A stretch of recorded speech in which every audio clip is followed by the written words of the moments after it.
अस्सलाम वालेकुम जी, welcome to Hamdan Saeed podcast season 1 episode 2। आज हमारे साथ मौजूद हैं टेक्नो वॉश के CEO which is a car wash brand, और हम उनसे डिस्कस करेंगे उनकी लाइफ जर्नी और उनके ब्रांड के हवाले से। वेलकम सोहेल भाई, कैसे हैं आप? ठीक हैं? थैंक यू सो जी। Much for coming. अल्लाह का शुक्र बहुत। अच्छा सोहेल भाई, हम इसको स्टार्ट लेते हैं। सबसे पहले हम आपसे ज़रा पूछेंगे कि आपका इनिशियल डेज कहाँ से स्टार्ट किया, schooling and then education and then how you get into business. मेरी बेसिकली की जो स्कूलिंग है वो हॉस्टल लाइफ से, अच्छा। कैडेट कॉलेज खलरकार से। हम्म। तो शुरू से हॉस्टल में रहे। और बल्कि हॉस्टल लाइफ, जिन लोगों ने हॉस्टल लाइफ गुजारी हुई है वो समझ सकते हैं कि वो एक बहुत अच्छा टाइम है जिसको हम लोग बहुत ज़्यादा मिस करते हैं। उसके बाद मेरी फैमिली ने ज़रा मुझे जल्दी बिजनेस में डाल दिया। At what age? After FSC. After FSC. FSC. ठीक है। तो और कौन सा पर्टिकुलर बिजनेस था वो? हमारा सऊदीया में ट्रांसपोर्ट का बिजनेस था, तो मेरे वालिद साहब ने मुझे वहाँ पे सऊदीया में बुलाया। ठीक है। तो फिर उसके बाद मैंने साथ साथ सोचा कि जब बिजनेस ही करना है तो बिजनेस स्टडीज इसको प्रोफेशनली लिया जाए। ठीक है। फिर मैंने वापस आया और मैंने बीबी ऑनर स्टार्ट किया बैक इन 2005। 5 में। ठीक है। और कॉमसेट्स इस्लामाबाद से। देन एमबीए भी कॉमसेट्स इस्लामाबाद से किया। लेकिन जब मैं बीबीए कर रहा था तो साथ, क्योंकि मैं उससे पहले जो बिजनेस एक्सपीरियंसेस थे वो मैं कुछ ले चुका था और कुछ ले रहा था, तो कुछ जो चीज़ें हम क्लासेस में पढ़ते थे वही चीज़ें मैं प्रैक्टिकली भी कर रहा था, तो थोड़ा उसका पैशन इंक्रीज होता गया। और डेट्स ऑल आई एम। तो आपका जो पहला बिजनेस था वो तो चले फैमिली बिजनेस था, हम ज़रा अभी बात करेंगे क्योंकि आपका ये जो बिज़नेस है टेक्नो वॉश, इसके हवाले से ज़रा बताएंगे ये कैसे स्टार्ट लिया, किस ईयर में लिया, और इसके हवाले से मेरे पास बहुत सारे क्वेश्चंस हैं, मैं आपसे ठीक है। वन बाय वन पूछता हूँ। बेसिकली अगर इससे थोड़ा पीछे जाएं तो हमारा पाकिस्तान में फैमिली बिजनेस था पोल्ट्री से रिलेटेड। ठीक है। तो अराउंड इन 2008 हमारी बेसिकली हैचरीज थी, ठीक है, जिसमें वो जहाँ पे आपका चिक्स हैच होते हैं। ठीक है। तो उस टाइम पे एनर्जी क्राइसिस आ गया 2008 9 10 में, तो एनर्जी क्राइसिस ज़्यादा था। हम्म। और अब कोई हमारे कोई ऐसे फ्यूचर प्लान्स नहीं थे कि हमने पोल्ट्री की फील्ड में रहना है, तो हमने उसको वाइंड अप किया। और हमारी चकवाल की मार्केट जो है वो वाइट टेबल एग की बहुत बड़ी मार्केट है। पाकिस्तान में तीसरे नंबर पे उस टाइम पे वाइट टेबल एग की हमारी बैक इन मार्केट 2008। थी इन 2010। 10। ठीक है। तो वहाँ से हमने एक इनिशिएटिव लिया कि जब पूरी दुनिया में कोल्ड स्टोरेजेस पूरी दुनिया में बड़े सक्सेसफुल हैं, तो वाइट टेबल एग का यहाँ पे क्यों नहीं हो सकता। और तब हमने थोड़ी वर्किंग की, तो झंग में एक कोल्ड स्टोरेज था ठीक है। और एक उस टाइम पे कमालिया में बन रहा था, तो हमने उस टाइम पे ये इनिशिएटिव लिया, चकवाल में उसको बिल्ड किया। ठीक है। बिल्डिंग्स ऑलरेडी मौजूद थी जो हमारी हैचरीज वाली थी, तो उसी के अंदर काफ़ी सारे बीच में लोग थे। उस टाइम पे एज भी कम थी और प्रेशर भी बहुत ज़्यादा था कि एक चलता हुआ काम बंद करके, हैचरीज को बंद करके, और आप एक ऐसा काम जो पाकिस्तान में एक जगह पे हो रहा है। मतलब शुरू से ही आप बिल्कुल थे कि यार मैंने कुछ डिफरेंट करना है। तो असल में काम कोशिश करनी चाहिए कि नए आइडियाज़ के ऊपर दौर ही नए आइडियाज़ के। ठीक कहीं है। पे भी आपने, ये कोई इतना नया आइडिया नहीं था लेकिन मार्केट मार्केट के लिए एक नया प्रोडक्ट था। ठीक है। गवर्नमेंट की भी इसके ऊपर उस टाइम पे काफ़ी फोकस था, अभी भी खैर है, कि आपके फ्रूट एंड वेजिटेबल्स जो हैं अराउंड 40% पाकिस्तान में, जो स्टडी मैंने कहीं पढ़ी थी या मुझे जो गाइड किया गया था, मुझे नहीं पता वो कितनी ठीक या गलत है, कि अराउंड 40% आपके जो फार्मर के फ्रूट और वेजिटेबल्स हैं वो ख़राब हो रहे हैं। ख़राब हो रहे हैं। ठीक तो है। कोल्ड स्टोरेज फैसिलिटीज़ ना होने की वजह से, तो वो एक जो इनिशिएटिव लिया था वो हमारा बहुत सक्सेसफुल रहा। और कितना अर्सा आपने उसको रन किया? स्टिल रन कर रहे हैं? स्टिल उसको रन कर अच्छा, रहे हैं। स्टिल रन कर रहे हैं। तो उसमें उससे एक थोड़ा बूस्ट मिला। उसके साथ ही फिर एक ये चीज़ ज़हन में थी कि नए प्रोडक्ट्स के ऊपर काम करना है, नए आइडियाज़ के ऊपर काम करना है। जब हम यूनिवर्सिटी में थे तब भी थोड़े थोड़े वेंचर छोटे छोटे जो एज अ स्टूडेंट बंदा कर सकता है, तब भी हम कुछ ना कुछ 2-3 दोस्त थे, करते रहते थे। तो बस इसी अंदाज में जो प्रोफेशनल लाइफ है एज अ बिजनेसमैन वो चूज़ की, और क्योंकि स्टडीज़ तो कर रहे थे तो स्टार्ट होगी। अच्छा, ये कार वॉश का जो आइडिया है, मतलब मुझे याद है हम तो शायद थोड़े छोटे थे, चकवाल जैसे शहर में ऑटोमेटिक कार वॉश, मतलब कोई डर या कुछ इस तरह का सीन? अच्छा, ये भी आइडिया बेसिकली उस टाइम पे मेरा नहीं था। मुझे किसी जगह पे एक आइडिया पिच किया गया। आपके ज़ाहिर है इसमें बहुत सारे कुछ ऐसे दोस्त, कुछ फैमिली मेम्बर्स, तो हमारे एक अंकल हैं, उन्होंने मुझे इंट्रोड्यूस कराया। अच्छा, वो कहीं ये बाहर देख के आए आइडिया थे? नहीं, उनके कोई दोस्त थे, उन्होंने कहीं बाहर देखा हुआ था, तो उन्होंने उनके साथ मेरा इंट्रोडक्शन कराया। और वो उस टाइम पे स्टार्ट में कोई 2-1 साल हमारे साथ एज अ टीम उन्होंने हमारे साथ काम भी किया। फिर बाद में उनके प्लान्स कुछ चेंज हुए कि मैं अपनी खुद की कंपनी बनाना चाहता हूँ, खुद को रन करना चाहता हूँ, तो वो फिर तब वो हमारी टीम का पार्ट नहीं रहे।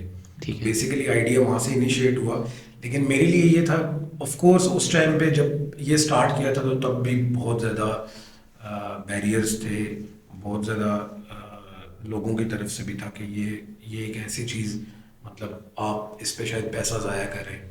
ठीक है। मेरे लिए ये था कि हमें इस पे काम करना चाहिए। अगर ये चल गया तो ये एक नई इंडस्ट्री है। ठीक है, तो ये सारा आपने बाहर से इंपोर्ट किया था या हाँ, मैन्युफैक्चर खुद किया था ये? पहला जो यूनिट था, पहला यूनिट ही हमने खुद ही मैन्युफैक्चर किया था। तब मैंने दुनिया में कहीं पे सिस्टम नहीं देखा था, मतलब लाइव मैंने सिस्टम नहीं देखा था। पहला हमारा यूनिट तैयार हो गया तो उसके बाद मैंने पहला यूनिट कहीं पे जाके प्रैक्टिकली चलते देखा था। अच्छा, तो उसके बाद हमने फिर इसकी यहाँ पे ओपनिंग हुई।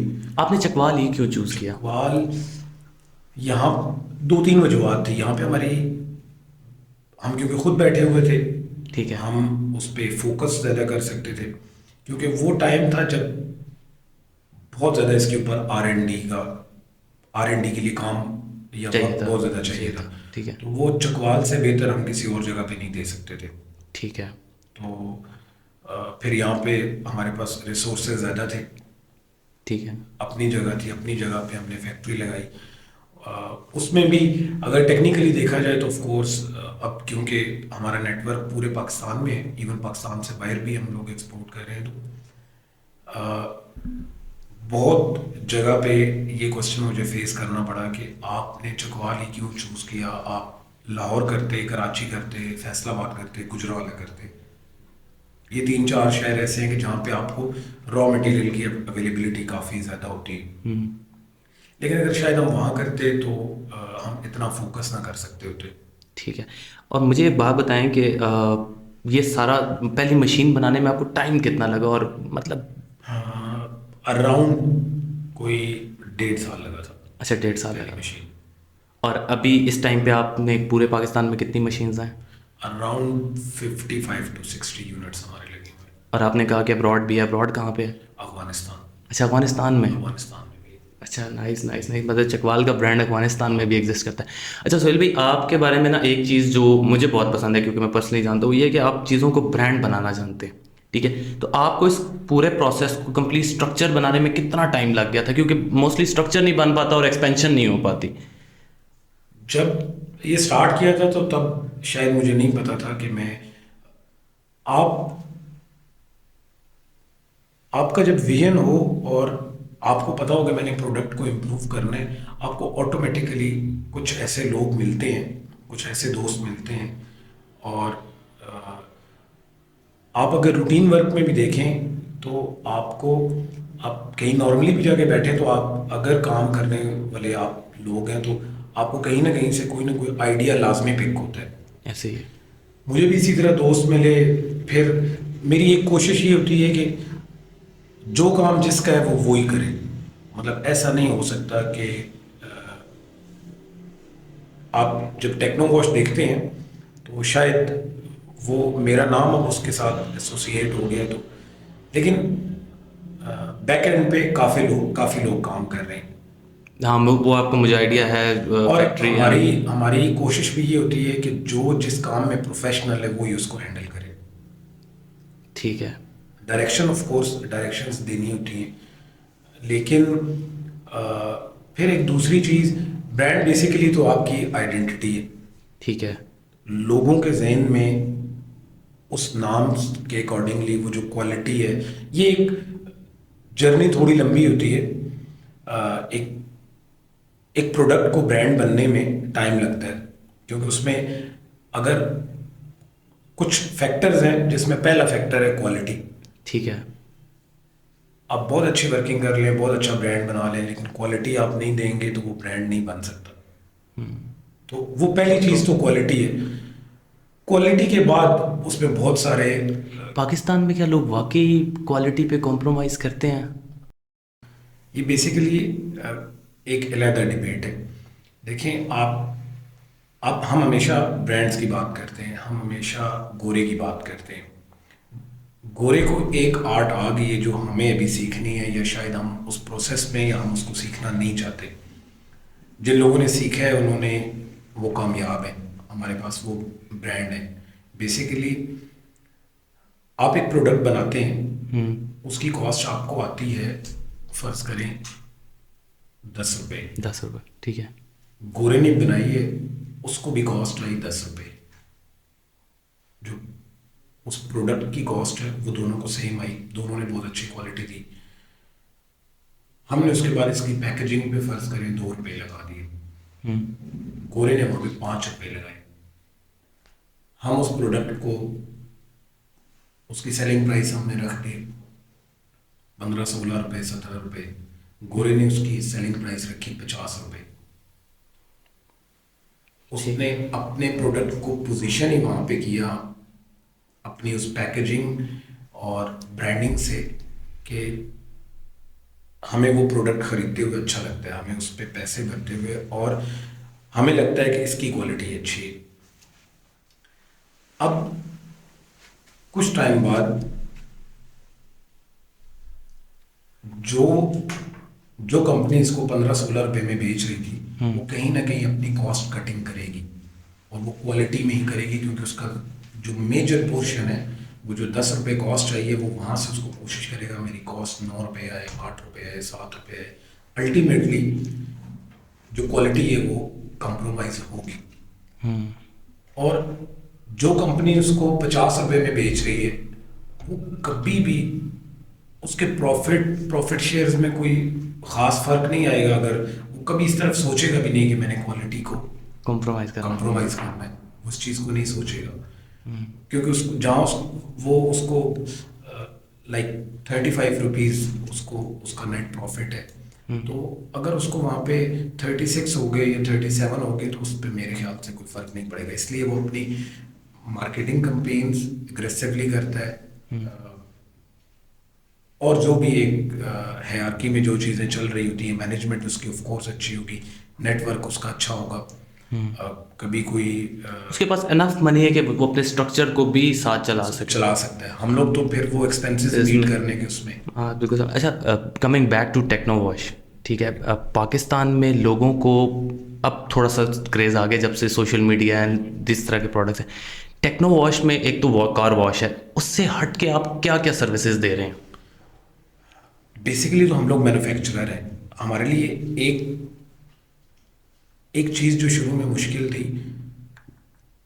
Being a factory, being a manufacturer, हमने उस R&D पे भी काम करना था, और एंड कंज्यूमर को भी देखना था। ठीक है। क्योंकि हमने इस बिजनेस मॉडल को जब हम बिल्ड कर रहे थे, तो हमने एंड कस्टमर को देखना होता था कि उसकी क्या नीड्स हैं, उसकी क्या रिक्वायरमेंट्स हैं, और फिर ये एक सक्सेसफुल बिजनेस मॉडल कैसे बन सकता है। तो फिर हमने उसमें आपकी वैक्सिंग है, कार केयर सर्विसेज है, लाइक डिटेलिंग है, हमने इसको ऐड किया, कैफ़ेज़ को ऐड किया, ताकि वो एक सस्टेनेबल बिजनेस मॉडल बन सके। ठीक ठीक और ठीक। जहाँ जहाँ जो हमारे क्लाइंट्स उन्होंने इन चीज़ों को अडॉप्ट किया है, ऑफ कोर्स वो मॉडल काफ़ी सक्सेसफुल है। अभी आप लोग लोग कार की बॉडी पे मेरे ख्याल से पहले पाकिस्तान में आपको पता है धूड़ मिट्टी और ये सारी चीज़ें इतनी ज़्यादा हैं कि मतलब आप तसव्वुर भी नहीं कर सकते। शायद बाहर की कोई भी गाड़ी होगी उसकी बॉडी की एज हमारे पाकिस्तान की गाड़ी से बहुत ज़्यादा होगी। तो आपकी इस प्रॉपर मतलब मुझे पता है कि कंपाउंड एंड अभी वो एक है टर्मिनोलॉजी जिसमें पेपर लग रहा है कुछ पीपीएफ, पेंट प्रोटेक्शन फिल्म। ये कितना अर्सा हो गया आपको करते हुए और आपको लगता है कि लोग इसको अभी अडॉप्ट कर रहे हैं कि नहीं यार हमें कार की बॉडी की भी केयर करनी है एंड ऑल दैट? हमारे पास जो कार्स हैं वो लग्जरी में काउंट किया जाता है।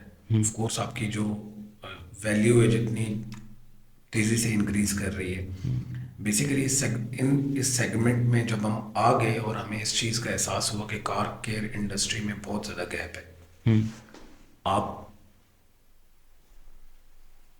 थोड़ा टाइम अभी पीछे चले जाएं, अभी इन कुछ 5-6 माह को छोड़ दें, तो आप जिस गाड़ी की बुकिंग के लिए जाते थे आपको 6-8 माह लगता है टाइम मिल रहा था। ऐसे ही इट मीन्स कि लोग गाड़ी खरीद रहे हैं आपकी, फिर जैपनीज उससे ज़्यादा आ रही है गाड़ियाँ आपको।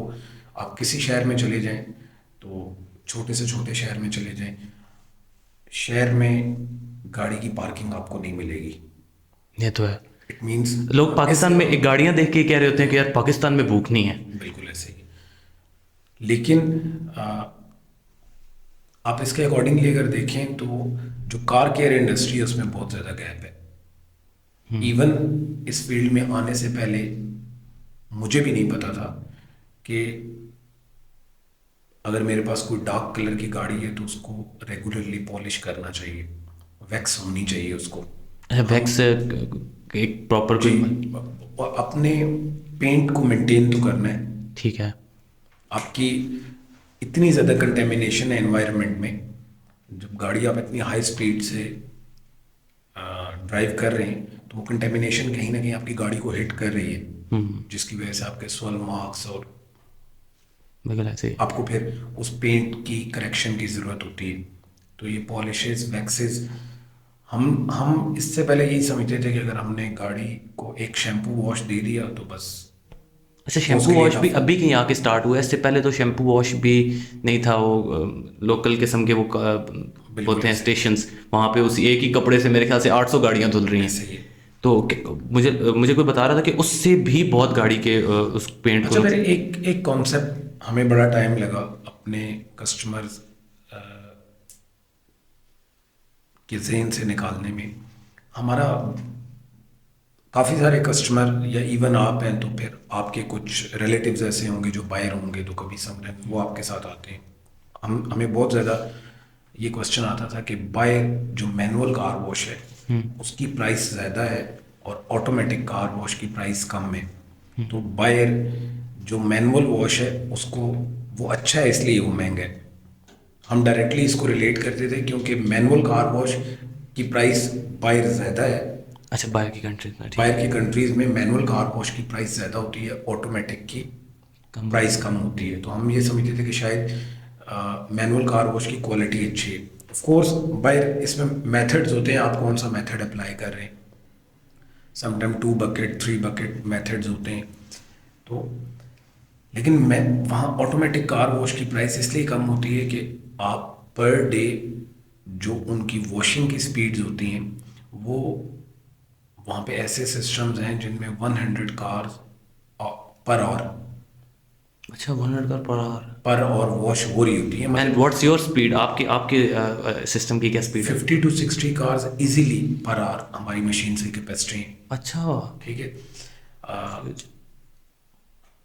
और बाहर ये जो कैपेसिटीज़ हैं ये अचीव भी हो रही होती हैं रेगुलरली। मतलब वहाँ पे हाई एंड केमिकल्स का यूज़ हो रहा होता है जो हमारे पास प्री वॉश में हम कुछ लेबर इंटेंसिव काम कर रहे हैं, तो वहाँ पे वो भी ऑटोमेटिक है? वो केमिकल्स के साथ। अच्छा, केमिकल्स के साथ। वो केमिकल्स के साथ उसको। ठीक है। तो एक तो ये हमें बहुत टाइम लगा लोगों का कॉन्सेप्ट। फिर ये था कि शायद ऑटोमेटिक कार वॉशेस में गाड़ी स्क्रैच होती है। अच्छा हाँ, ये बहुत सारे लोगों का ये एक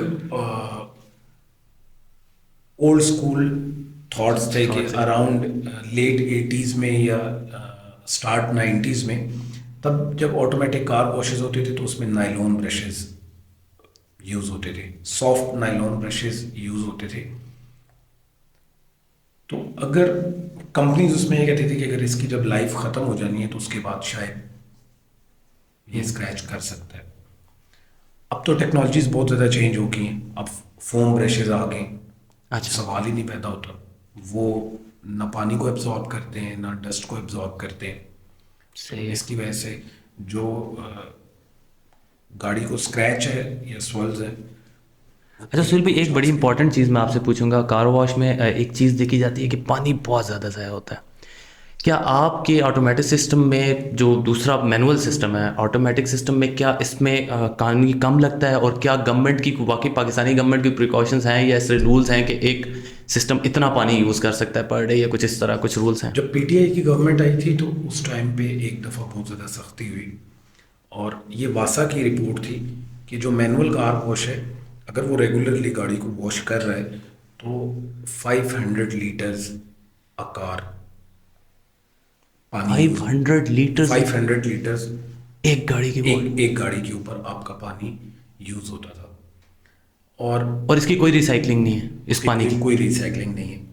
और अगर वो आप समटाइम्स तो आपको काफ़ी दफ़ा एक्सपीरियंस होगा कि मैनुअल कार वॉश के ऊपर आप जाते हैं, गाड़ी वॉश हो रही है बकाया, जब वो शैम्पू कर रहे हैं पाइप को फेंक देते हैं, उसको बंद नहीं करते। तो वो जो है वो इसके अलावा है वो पानी।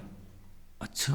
आप अगर हमारे पास देखेंगे, हमारे पास अराउंड अगर उसका फुल बॉडी वॉश भी है और अंडर चेसिस भी है तो नॉट मोर देन 150 लीटर्स पर कार। इट्स अगेन ह्यूज वैसे। और फिर उसको हमारे पास रिसाइकलिंग की फैसिलिटीज़ अवेलेबल हैं, आप उसको दोबारा रिसाइकिल कर सकते हो। अच्छा, आपके किसी सिस्टम में रिसाइकल हो रहा है ये? जी, रिसाइकिल प्लांट लगे हुए हैं। अच्छा सुहेल भाई, एक छोटी सी बात मैं करूँगा कि आपने जितने सिस्टम्स लगाए हैं उसमें से कंपनी ऑपरेटेड कितने सिस्टम्स हैं इस टाइम पे?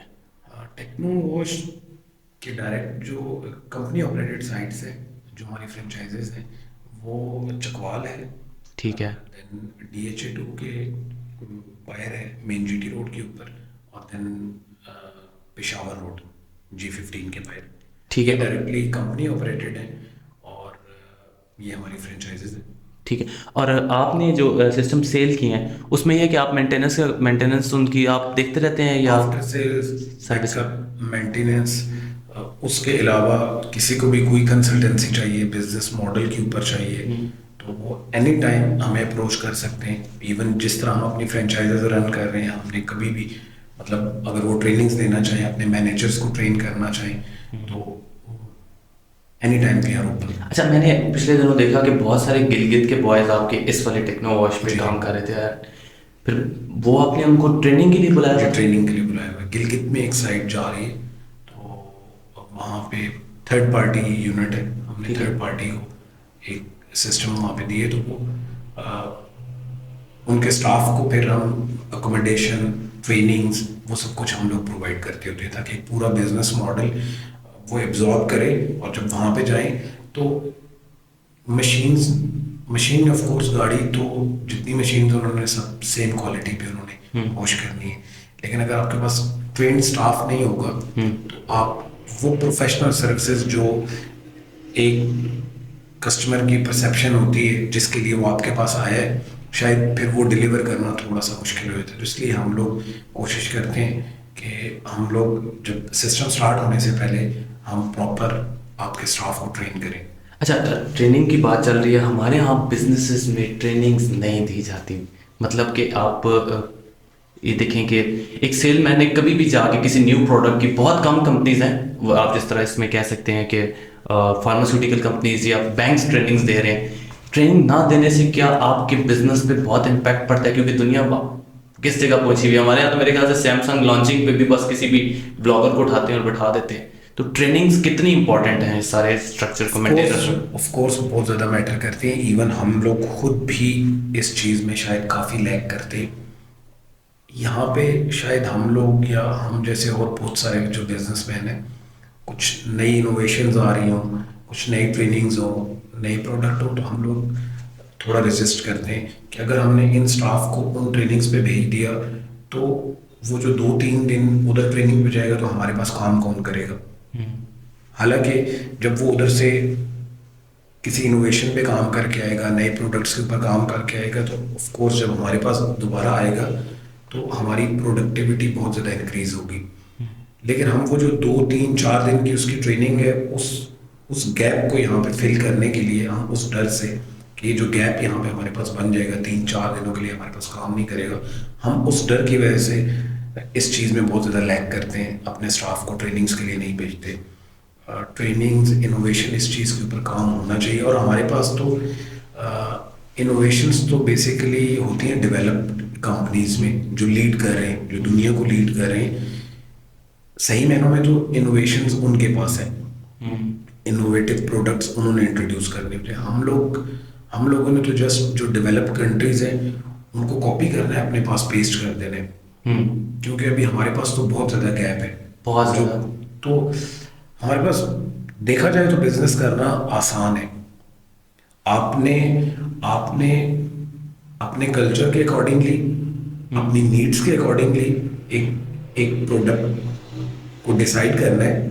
ऑफ कोर्स उस पर इंटरेस्ट आपका होना चाहिए। चीज़ें जब आपने वो डिसाइड कर लिया कि ये प्रोडक्ट ये मेरी मार्केट के लिए है, जिस किस्म की कम्युनिटी में मैं रह रहा हूँ, ये वो सारी नीड्स को मीट करता है, तो आजकल तो सोशल मीडिया का दौर है। आप इंटरनेट पे बैठें, आप टाइम दें, पूरी दुनिया में वो प्रोडक्ट कहाँ पे किस तरीके से लॉन्च हुए, किस तरीके से उसके ऊपर काम हो रहा है, तो काम करना हमारे पास आसान है।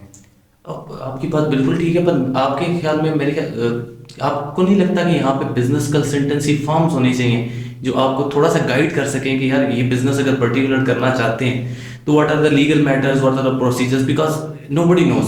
यहाँ पे ये बहुत बड़ा इशू है, ठीक है। असल में तो देखा जाए तो डेवलप्ड कंट्रीज में ऑफ कोर्स कंसल्टेंसी फर्म्स तो होती हैं, लेकिन काफ़ी हद तक जब वहाँ पे स्टेट लेवल के ऊपर जब आपकी पॉलिसीज़ बनाई जाती हैं या उस बिज़नेस की जो रजिस्ट्रेशन प्रोसेस होता है या जब उसको लाइसेंस मिलना है, तो आपकी जो स्टेट है उसने ही उसमें ऐसे कुछ स्टेप्स जो आपने फॉलो करने होते हैं, उसमें ही जो बिजनेसमैन है वो उसके लिए आसानी हो जाती है। जब वो उस प्रोसेस में से गुजरता है तो वो उसके लिए ये डिसाइड करना बहुत इजी होता है कि मुझे अब ये बिजनेस करना चाहिए या नहीं करना चाहिए। तो काफ़ी ज़्यादा कंसल्टेंसी तो वहाँ पे आपको, जब आप वो अपने लाइसेंस लेना है या उस प्रोसेस को सम टाइम लाइक मैं किसी जगह पे पढ़ रहा था कि किसी कंट्री में आपने पेट्रोल पंप लगाना है तो उसके लिए जिस ऑनर ने लगाना है उसके आई थिंक 2-3 दिन की या शायद 1-2 वीक की एज अ फिलर उसके पास एक्सपीरियंस होना चाहिए। अच्छा।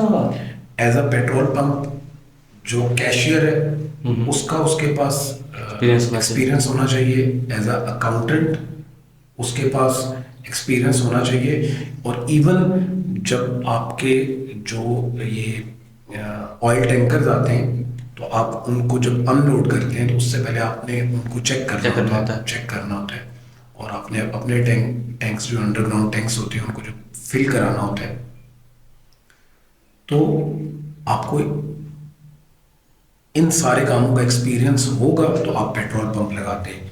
अब वो एक्सपीरियंस उनको क्यों चाहिए?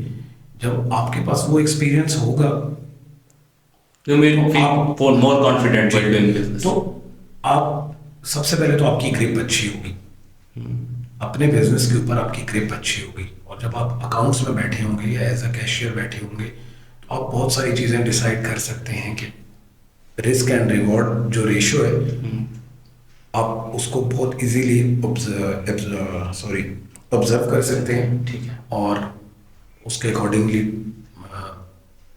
जो भी वहाँ का बिजनेसमैन है वो डिसाइड करेगा कि मुझे ये बिजनेस क्यों करना चाहिए। ठीक है। तो ये स्टेट लेवल कुछ पॉलिसीज होती हैं और अगर उस पे आपकी जो स्टेट है वो स्ट्रिक्ट हो जाए और वो आपके लिए मस्ट हो, तो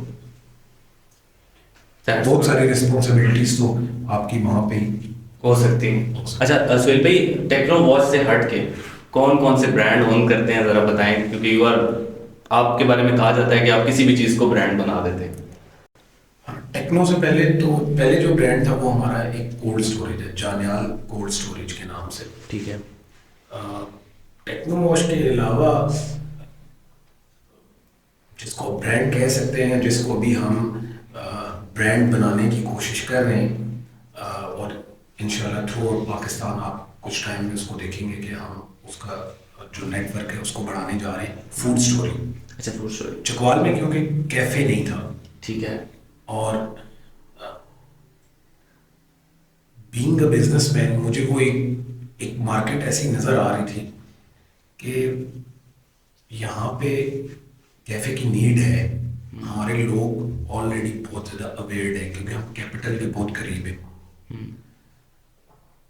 और क्योंकि हम पाकिस्तान में काफ़ी सारे शहरों में काम कर रहे हैं, तो जब हम रिस्पांस चकवाल में देखते हैं तो हमें खासा अच्छा रिस्पांस मिला। चकवाल के लोगों ने हमें अगर आप टेक्नोलॉज के हवाले से भी देखें तो हमें बहुत अच्छा रिस्पॉन्ड किया। तो एक वो भी मोटिवेशन थी।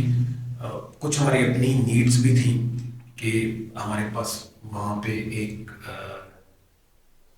अपने जो टेक्नोलॉज का ब्रांड है उसको एक थोड़ा और एक रिबोस्ट देने के लिए मॉडल के ऊपर ना हाँ। बड़ा मजबूत मॉडल बनाने के लिए कैफे की एडिशन ज़रूरी थी। एक लेडीज़ आती हैं हमारे पास, बहुत ज़्यादा कस्टमर होता है, फैमिलीज होती हैं, उनके बैठने के लिए जगह होनी चाहिए। तो cafe cafe is the best option. Best option. अब ये बताएं कि कार्स एंड फूड दोनों में से, अब दोनों इंडस्ट्रियों में पाकिस्तान में बहुत ज़्यादा लैग है, मतलब गन मिलता है खाने को। जिस तरह कि आपने कहा कि भाई 500 लीटर एक कार वॉश में यूज है, तो फूड इंडस्ट्री में आके आपको क्या ऐसी चीज़ें थी जो आपने दूसरी चीज़ों से हट के कर रहे हैं, जो आप ब्रांड अपने आप को ब्रांड बनता हुआ देख रहे हैं, कुछ ऐसी चीज़ें। फूड, जब हम फूड में आए तो बैक एंड पे असल में हमारे पास एक छोटा सा प्रोजेक्ट है डेयरी का। अच्छा, डेयरी। जानेवाल डेयरी फार्म्स के नाम से। अच्छा। शौकिया हमने उसको स्टार्ट किया, लेकिन आहिस्ता आहिस्ता हमें उसकी समझ आ रही थी कि हम इस प्रोडक्ट को आगे लेके डेयरी को आगे लेके चल सकते। तो उसका जो दूध था, हमें उसके लिए बहुत ज़्यादा ज़रूरी था कि उसमें वैल्यू एडिशन होनी चाहिए। हम नहीं ऐसे करना चाहते, जो रिवायती फार्मर है उसकी तरह नहीं करना चाहते कि दूध आया ब्रोकर एज इट इज़ और हमने आगे उसको बेच दिया दिया। गवाले को। हम ऐसा नहीं करना चाहते थे। ठीक है। हमारे पास एक्स्ट्रा भी हो, हम नहीं सेल करते। अच्छा, हम आपकी प्रोडक्शन दूध की कितनी है पर डे तकरीबन? At the moment around 250 to 300 litres. अच्छा, बहुत छोटा सेटअप है। चकवाल में बहुत बड़े सेटअप है, ये मुझे आइडिया है। बहुत बड़े सेटअप्स हैं, लेकिन जो हम खुद को डिफरेंशिएट करना चाहते हैं वो इसलिए कि हम उस दूध का बाय प्रोडक्ट बनाना चाहते हैं। ठीक है। हम उसको उसमें वैल्यू एडिशन करना चाहते हैं, और हम दूध को एज अ दूध नहीं बेचना चाहते। अच्छा, और हम क्योंकि शायद हमारी लोकेशन भी ऐसी है। This is what entrepreneurship called. आप दूसरे लोगों से हट के कुछ करेंगे तो ऑफ कोर्स तभी आप उसको उसमें से कुछ ग्रैब कर सकते हैं। तो हमने पीछे बेकिंग यूनिट लगाया अपना। फूड स्टोरी के बेसिकली बैक एंड पे जो स्टोरी है वो ये है कि हमारा बेकिंग यूनिट अपना है, और सुबह 7 बजे से लेके रात 1 बजे तक वो बेकिंग यूनिट फुली ऑपरेशनल होता है। उसमें डिफरेंट टीम्स काम कर रही हैं, और हमारे पास फूड स्टोरी के ऊपर आपको डेली फ्रेश आइटम्स मिलते हैं। अच्छा, ये एक थीम। मेरा कभी फूड इंडस्ट्री से कभी तल्लक नहीं था, लेकिन मुझे तब भी, मैं जब पाकिस्तान में एक ब्रांड जिसको मैं समझता हूँ आप आइडियलाइज कर सकते हैं, तहजीब को, तहजीब बेकर्स को इस्लामाबाद में, क्योंकि मेरी काफ़ी ज़्यादा जो बीबीए ऑनर्स और देन एमबीए जब किया तो ये उस टाइम पे उनका पिज्जा और वो सारा बड़ा फेमस सारी था। चीज़ें चल रही थी। तो मैं तब से भी, मेरे कुछ ऐसे दोस्त हैं जो फूड इंडस्ट्री से थे, और मैंने कहा था कि यार आपका चाहे रेस्टोरेंट है, आप एक एंड में, क्योंकि आप ऑलरेडी फूड इंडस्ट्री में, तो आपको एक अच्छी बेकरी आप बनाएं। हम्म। हालांकि हम लोग शायद वो बेकरी में नहीं है, लेकिन हमारे पास प्रॉपर पूरा बेकिंग यूनिट लगा हुआ है। तो मैं समझा था कि चकवाल में एक अच्छे प्रोडक्ट की नीड है, जो कि अभी हम इन प्रोसेस है। हमारा एक ब्रांड और अभी आप कुछ दिनों में देखेंगे इन प्रोसेस है, जो हम लॉन्च आप उसका नाम डिस्क्लोज करना चाहिए? खोया के नाम से। खोया के नाम। खोया के नाम से हमारा एक प्रोडक्ट आ रहा है। ये स्वीट्स का ब्रांड है। अच्छा, स्वीट्स का ब्रांड है। और ऑफ कोर्स चकवाल में और भी लोग अच्छा काम कर रहे होंगे। और मुझे डिफरेंस जानना है, मतलब आप जो भी कर रहे होंगे, मतलब आपका मेजर डिफरेंस क्या होगा उसमें? इधर इट्स ब्रांडिंग और इधर इट्स द प्रोडक्ट और ऑफ व्हाट? कोर्स ब्रांडिंग तो होगी, वो तो जो लोग हैं, जो कस्टमर है, उनको वैसे भी नज़र आएगी। लेकिन बैक एंड पे बेसिकली हम अपने जो दूध है उसको कंज्यूम करना चाहते हैं, कि अच्छा। हम प्योरली ऑर्गेनिक प्रोडक्ट देंगे। हमने मार्केट से दूध नहीं परचेज करना। और इवन जो हम डेयरी के ऊपर है, तो हम बैक एंड पे काम करते हैं उसके फीड के ऊपर भी, न्यूट्रिशंस के ऊपर भी। जो हमारे डेयरी एनिमल्स हैं, हम कोशिश करते हैं जितनी हमें समझ है उसके अकॉर्डिंगली कि हम उनके न्यूट्रिशन के ऊपर भी काम करें, फीड प्रोडक्शन, और उन सब को थोड़ा सा हम सीरियस लेते हैं। और उस दूध को फिर हम कोशिश कर रहे हैं कि, और ये ऑलरेडी स्वीट्स, फर्ज करें लेट से आप अभी अगर फूड स्टोरी पे भी जाते हैं तो सैम्पलिंग वहाँ हो रही होती है। ऑलरेडी पिछले 2-3 माह से वो प्रोडक्ट बनाना स्टार्ट करते हैं आपने? बनाना लोगों तक वो जा रहा है। अच्छा, मुझे एक छोटी सी चीज़ बताएं। यू ओन मल्टीपल ब्रांड्स, ठीक है, ये प्रोडक्ट है, ठीक है, ब्रांडिंग इसकी सेल पे कितना % इम्पैक्ट करेगी आपके पाकिस्तान की इंडस्ट्री में? देखा जाए यहाँ पे लोग समटाइम्स पैसे या चीज़ थोड़ी सस्ती है कर लेते हैं, ये ले लेते हैं, कितना % देखिए, पहली चीज़ तो ये है कि जो आपका प्रोडक्ट है ना, आपने जब वो प्रोडक्ट बनाया, हम लोग यहाँ पे एक गलती ये करते हैं कि हमने एक प्रोडक्ट बनाया और हमारा दिल करता है कि मार्केट में उसके 3-4 किस्म के कस्टमर्स होते हैं। हमारा दिल करता है कि हम वो जो 3-4 किस्म का कस्टमर है ना, सारे वो हमारा प्रोडक्ट परचेज करें। ऐसा नहीं होता। समटाइम्स आपके एक मिडिल क्लास है, उसके लिए प्रोडक्ट डिज़ाइन होता है, और आपके पास उस मिडिल क्लास नहीं आता है। उससे बिलो इनकम वाले जो हैं, उनके लिए शायद ये प्रोडक्ट नहीं है। और एक उससे अपर क्लास है, वो भी शायद उसको परचेज करना पसंद नहीं करते होंगे। हमें ये एक जो डिफरेंस है, इसको जितना जल्दी हम समझ लें, ये हमारे लिए अच्छा होता है। हमारे यहाँ पे नॉर्मली कस्टमर का दिल करता है कि मैं एक प्रोडक्ट बनाऊं, फर्ज करें उसकी प्राइस है 100 रुपया, तो जो बंदा वो प्रोडक्ट मार्केट में 50 रुपए का खरीद रहा है, वो भी 100 रुपए वाला जो प्रोडक्ट है खरीदे। और अगर एक अलग से एक नीश है, एक हाई एंड क्लास है, जो वही प्रोडक्ट किसी और ब्रांड का ब्रांडेड प्रोडक्ट 200 रुपये का खरीद रहे हैं, उसको भी हम नीचे गए हैं, और वो भी आके जहाँ पे एक बंदा 100 रुपये वाला खड़ा होकर प्रोडक्ट खरीद रहा है, वो भी वहाँ पे आके, तो शायद वो वहाँ पे आना पसंद नहीं करेंगे। हमें अपने प्रोडक्ट, इस चीज़ का डिफरेंस लोग नहीं समझते। आपने हर प्रोडक्ट की, हर कंपनी की अपनी एक नीश है, और आपको हमेशा उसी नीश को टारगेट करना चाहिए। जब आप इस चक्कर में पड़ जाएंगे ना कि सारा कस्टमर जो उस शहर का है वो मेरे पास है, या उस प्रोडक्ट का है, तो वो सारा कस्टमर मेरे पास आए, तो वो आप बैलेंस कभी रख ही नहीं सकते ना। वो कस्टमर एक प्लेटफॉर्म पे खड़े होके वो प्रोडक्ट परचेज करना पसंद करता है। फाइन है ना। अच्छा सुहेल भाई, पाकिस्तान आप बिजनेस कर रहे हैं, पाकिस्तान की इकॉनमी अप एंड डाउन है, तो कोई समझ नहीं आ रही, तो आप इस पूरे प्रोसेस में अपॉर्चुनिटीज देख रहे हैं? What are the pros and cons of this situation right now? Of course कोई भी जो बिजनेसमैन है, इस टाइम पे जो सूरत हाल है उसके लिए टफ है। डॉलर इम्पैक्ट बहुत ज़्यादा आ गया, इंपोर्ट्स के बहुत ज़्यादा मसाइल है। लेकिन बीइंग अ बिजनेसमैन, अगर आप इसमें देखो तो ये बहुत जो यंगस्टर्स हैं, स्टूडेंट हैं, जो नए लोग हैं, बहुत सारी अपॉर्चुनिटीज़ अवेलेबल है। आपकी कंट्री में हज़ारों के हिसाब से ऐसे प्रोडक्ट्स हैं जो आपके बाहर से इम्पोर्ट हो रहे हैं। आपके पास एक बहुत बड़ी अपॉर्चुनिटी है। आप एक प्रोडक्ट को सिलेक्ट करो, बहुत छोटे प्रोडक्ट को सिलेक्ट करो और बनाना शुरू कर दो। यस, ये बहुत मुल्कों में या रेवोल्यूशन इसी तरीके से आती हैं। एक टाइम ऐसा चाहिए होता है, मेरे हिसाब से ऐसा टाइम है, एक डायरेक्शन की ज़रूरत है लोगों को।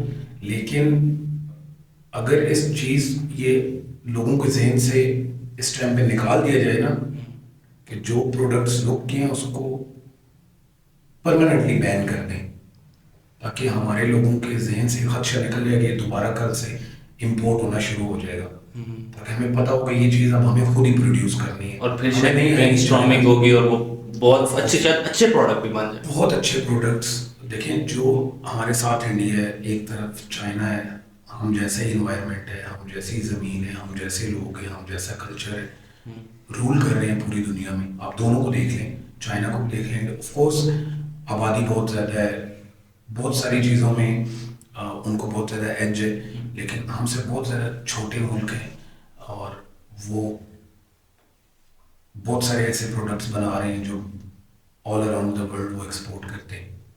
तो Yes. हम चले एक्सपोर्ट, ऑफ कोर्स गवर्नमेंट अभी आपको जैसे डिमोटिवेट कर रही है इंपोर्ट्स के ऊपर, वो आपके लिए सपोर्टिव भी बहुत ज़्यादा होगी एक्सपोर्ट के लिए। लेकिन आप कोई ऐसा प्रोडक्ट बनाए तो सही कि जो मार्केट, इंटरनेशनल मार्केट में जाके आप कम्पीट कर सकें। You find this situation as a very productive कि यार अपॉर्चुनिटीज़ बहुत ज़्यादा है। ये मतलब आप वो प्रोडक्ट सेलेक्ट करें जिसके लिए आपको 0% किसी स्पेयर पार्ट की ज़रूरत है, जो आप इंपोर्ट करें। अल्टीमेटली जो टोटली आप लोकली प्रोड्यूस कर सकें। इवन आप एग्रीकल्चर कंट्री, इवन आप डेयरी इंडस्ट्री को देखें, आपकी कई मिलियन डॉलर्स में चीज़ इंपोर्ट होती थी, ये चीज़ प्रोडक्ट्स इंपोर्ट होते हैं। तो यस, आप उस दूध से चीज़ें बनाएं। ये अच्छा, मुझे एक छोटा सा कुछ, आजकल ना आपको पता है पाकिस्तान में एक वेव चल रही है जिसमें एक यूथ को मोटिवेट किया गया कि भाई बिजनेस करो। ठीक है, हर दूसरा बच्चा, मतलब आज 16 साल की उम्र में हमें बंटों की टेंशन होती थी, 16 साल के, अब आजकल के 16 साल के बच्चे को बिजनेस की टेंशन है। ठीक है, इधर इट्स ऑनलाइन और वॉट एवर। तो as a business person you have such experience. बहुत अच्छी चीज़ है। हमें बहुत ग्रास रूट लेवल से इसके ऊपर काम करना चाहिए। सबसे पहले आप इवन अपने क्लास फेलोज को देख लें, हमारे क्लास फेलो इवन हमें देखें। हमें घर से पहले दिन से ये होता है कि हम बच्चे को बहुत अच्छी तालीम क्यों देनी है, ताकि इसको कल नौकरी बहुत अच्छी मिले।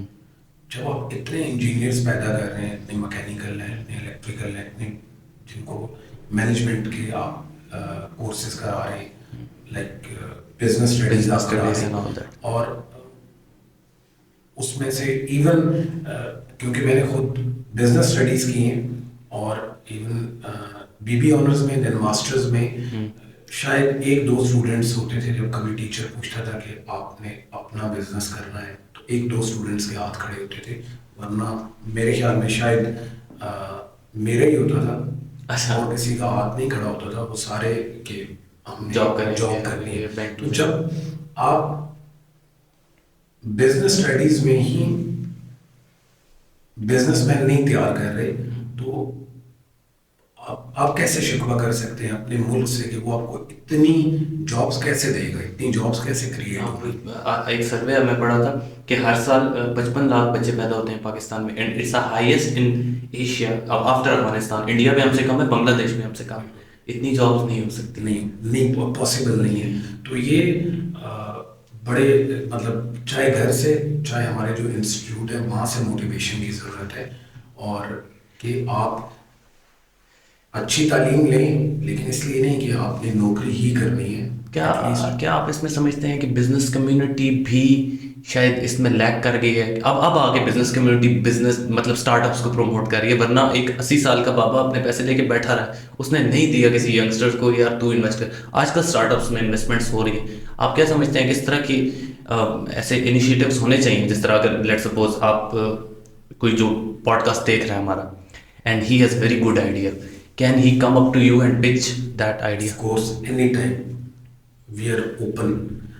कभी भी कोई बंदा आके हमसे अपना आइडिया डिस्कस करे, ठीक है। इवन हम स्टार्टअप में भी इन्वेस्टमेंट करेंगे। इवन वो अपने आइडियाज को जस्ट पॉलिश कराना चाहता है, कुछ हमसे इनपुट लेना चाहता है, तो एनी टाइम। और मैं आपका जो भी कांटेक्ट कर रहा होगा, मैंने कोशिश की है कि मैं इनसे एक ऐसा एक स्ट्रक्चर बनवाया जाए जहाँ पे ये जितने भी बिजनेस कम्युनिटी के लोग हम बैठे हैं, यंगस्टर्स आए और अपने स्टार्टअप्स इनके साथ शेयर करें। तो हम लोग इस पे भी वर्क कर रहे हैं, इंशाल्लाह हम फ्यूचर में करेंगे। अच्छा, मुझे एक बहुत बात याद आई, हम बड़ा लेट मैं इस पर बात कर रहा हूँ। एक वीडियो आई थी जिसमें कहा गया था कि चकवाल में पहली बार एक नर्सरी बेस्ड रेस्टोरेंट बना है, और मुझे पता है कि वो आपके दोस्त का है।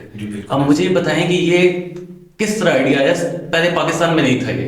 बिल्कुल ऐसे ही बहुत अच्छा आइडिया था। हमारे एक दोस्त हैं और वो खैर खुद माशाल्लाह से अपनी फील्ड में उनका बहुत ज़्यादा विजन है।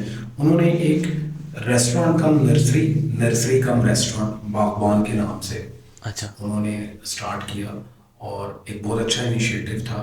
और ये पहले नर्सरी थी या पहले रेस्टोरेंट था फिर नर्सरी हुई, क्या क्या? डे फर्स्ट से जो थॉट था वो यही था कि नर्सरी कम रेस्टोरेंट होगा। डे फर्स्ट से ये थॉट? डे फर्स्ट से, अच्छा, मुझे लगा ये आज साथी है ना, डे फर्स्ट से था, लेकिन उसमें ये था कि नर्सरी को पहले स्टार्ट होना इसलिए ज़रूरी था कि जब वो रेस्टोरेंट स्टार्ट हो तो वहाँ बहुत सारे Greenery। जो प्लांटेशन ग्रीनरी दरख्त ऐसे होने चाहिए जो जब वो रेस्टोरेंट स्टार्ट हो तो उस टाइम पे वो थोड़ा सा मैच्योर हो। ठीक ठीक ठीक। और आपका ये वाला कैसा क्लिक किया? मतलब बहुत अच्छा, लोगों ने रिस्पॉन्ड भी बहुत अच्छा किया।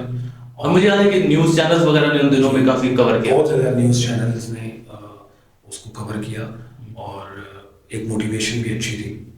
ठीक है। अच्छा सोहेल भाई, हम इसको थोड़ा वाइंड अप करते हैं।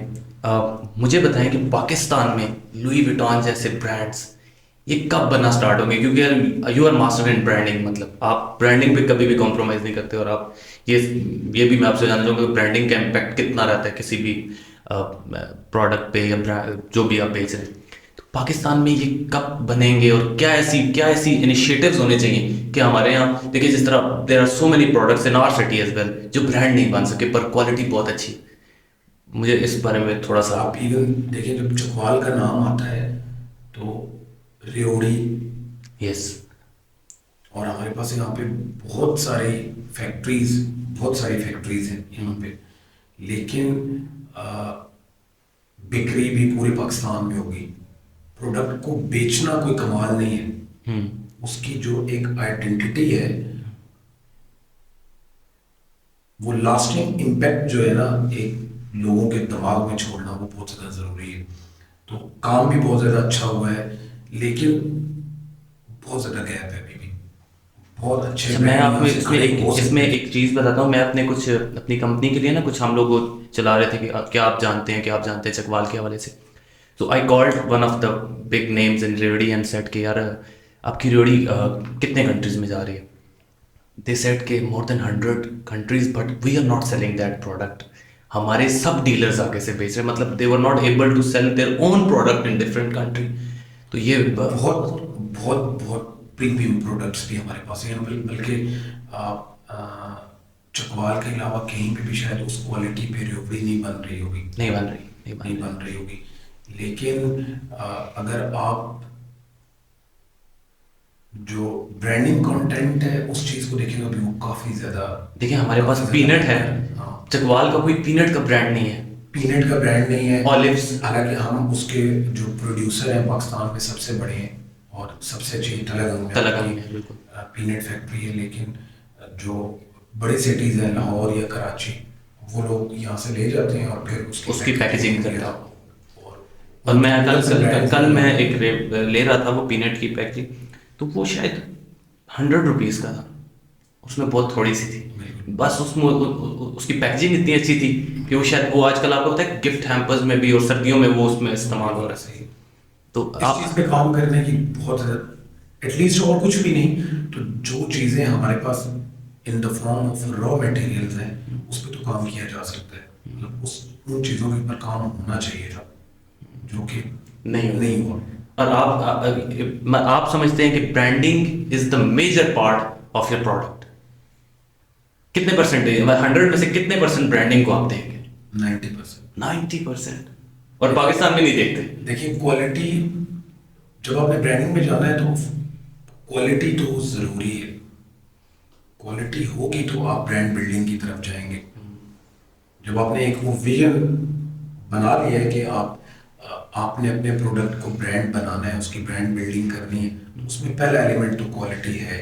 लेकिन मैंने यहाँ बहुत सारे ऐसे प्रोडक्ट देखे हैं जिनकी क्वालिटी बहुत अच्छी थी लेकिन वो फिर भी फ्लरिश नहीं कर सके, जस्ट बिकॉज उन्होंने ब्रांडिंग पे पैसे नहीं लगाए इन चीज़ों के ऊपर पैसे नहीं। फिर आजकल ब्रांडिंग के बाद आपकी मार्केटिंग है, मार्केटिंग के बहुत सारे टूल्स बहुत तेज़ी से चेंज हो रहे हैं। बहुत तेज़ी से। आपका मीडिया आ गया, सोशल मीडिया आ गया, तो आपने उसको कैसे प्लेस करना है, अपने प्रोडक्ट को कैसे सेल करना है, तो ये चीज़ें। और कम्युनिकेशन गैप, ऑफ कोर्स जब आपने उसको बेचना है तो उसका कम्युनिकेशन गैप नहीं होना चाहिए।